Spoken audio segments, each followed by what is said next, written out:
I'm 89 years old, and for the past 12 years, I've lived entirely on my own. My husband Daniel passed away quietly one winter morning, and ever since then, it's just been me in this little house with the creaky floors and the stubborn front door that sticks in the cold.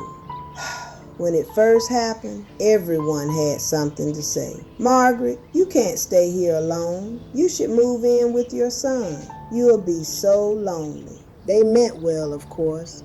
People always do. But it's been over a decade now. I never moved. I didn't suddenly become more social. I didn't fill my calendar with activities or clubs or dinners. And the truth is, I'm fine.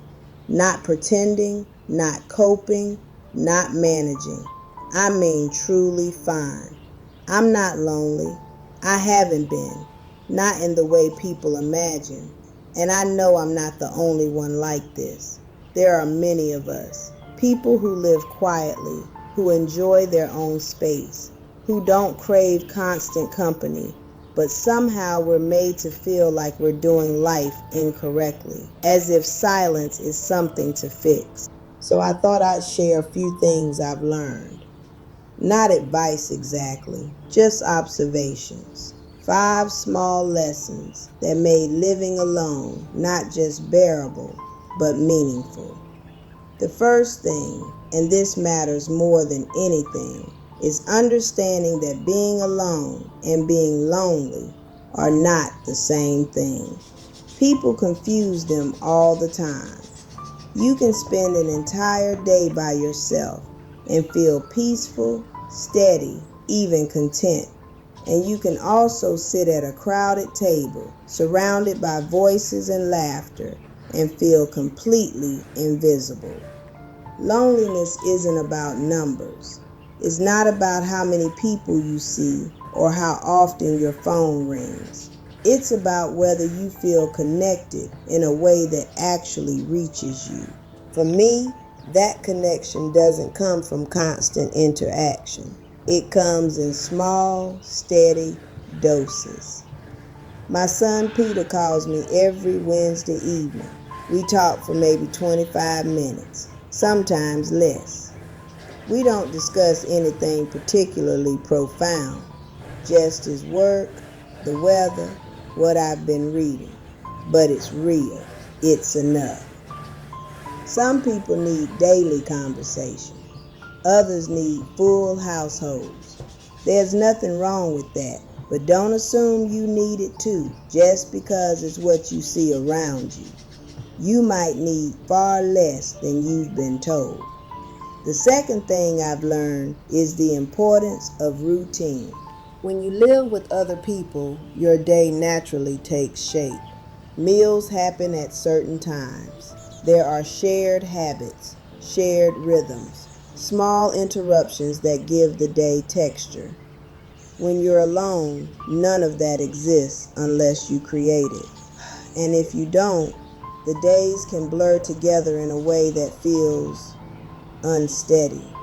I wake up every morning at 6:45, not because I have to, but because I like the quiet just before the day begins. I put the kettle on, use the same chipped blue mug I've had for years, and sit by the kitchen window. There's a small tree out back, and without fail, a pair of sparrows land there each morning. I watch them for a while before I do anything else. Then I read. Not the news right away, that can wait, but a few pages of whatever book I'm working through. It eases me into the day. It may sound uneventful, even dull to some people, but it gives my day a beginning, a sense of structure, a feeling that time is moving with purpose.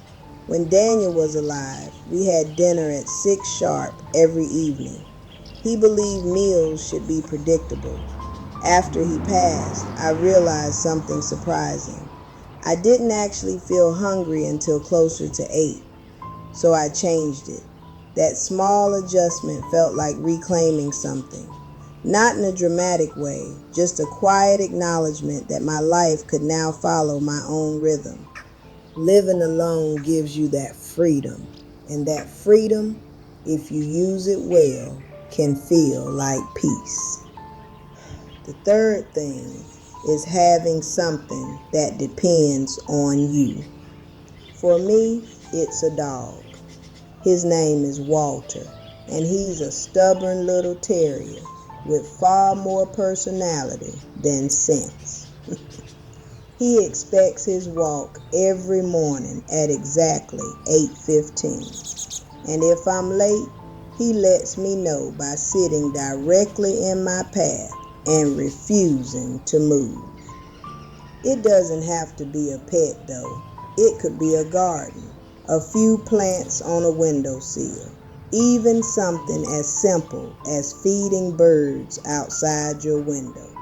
The point is this: when you live alone, it's easy for your world to turn inward. Your thoughts can become louder when there's nothing pulling your attention outward. Having something that needs you, something living, something outside of your own mind anchors you. I also keep a small notebook by the window. Every time I notice a new bird or something unusual in the yard, I write it down. The date, the time, what I saw. It gives me a reason to look, to notice. And noticing things, I found, is a quiet way of staying connected to the world. The fourth lesson took me longer to accept. Be selective about people. When you live alone, your social energy becomes more visible. You feel it more clearly, and you realize you don't have an endless supply of it. I used to say yes to things out of obligation. Dinners I didn't enjoy, conversations that felt hollow, people I didn't quite connect with. I thought that was what I was supposed to do, but over time, I began to choose differently. Now I have a very small circle. There's Helen, who I've known since my 30s. We don't speak often, but when we do, it's easy and honest. There's George, who lives down the street and shares vegetables from his garden. And there's Nina, who I met at the library years ago. We exchange books and the occasional long conversation. That's it. 3 people, and it's enough. More than enough, actually. Because the truth is, one meaningful conversation can stay with you far longer than a dozen polite ones. One person who truly understands you is worth more than a room full of acquaintances. If you're someone who prefers a smaller circle, allow yourself that. There's no rule that says your life has to be crowded to be full. And finally, the most difficult lesson of all, you have to learn to like your own company. When you live alone, you spend a great deal of time with yourself. There's no distraction from it, no one else to fill the silence. If you don't enjoy who you are, that silence can feel unbearable. But if you do, if you can sit with yourself comfortably, then solitude becomes something entirely different. It becomes calm, restful, even comforting. This didn't come easily to me. For years, I thought I was too quiet, too uneventful. I compared myself to people who seemed busier, louder, more social. I assumed they were doing life correctly, and I was somehow falling short. But I wasn't. I simply valued different things. I like slow mornings. I like books and long walks and evenings that end early. I don't enjoy loud gatherings or constant activity. And at some point, I stopped apologizing for that. If you're struggling while living alone, it's worth asking yourself an honest question. Are you truly lonely, or do you feel like you're supposed to be lonely? Because those are not the same. One requires connection, the other requires permission. Permission to live differently, to choose quiet over noise, to define a full life in your own way. I still miss Daniel. That hasn't changed. After 45 years together, you don't simply move on. There's still an empty chair at the table. Still moments where I think to tell him something before remembering I can't. But missing someone isn't the same as being lonely. He's still part of my life, in a way. In my thoughts, in my habits, in the stories I still tell myself. And my life, though quieter now, is still full, just in a different way. My children worry sometimes. They think I'm isolated. I understand why. It looks that way from the outside. But I'm not isolated. I'm just quiet. I have my routines, my dog, my books, my small circle of people, my mornings by the window, and my evenings that end in stillness. I have enough. Truly I do. Some people are built for a louder life. Others are built for something softer, something slower. There's room for both. So if you find yourself alone more often than others, don't rush to fix it. Don't assume something is missing. You might simply be someone who thrives in quiet.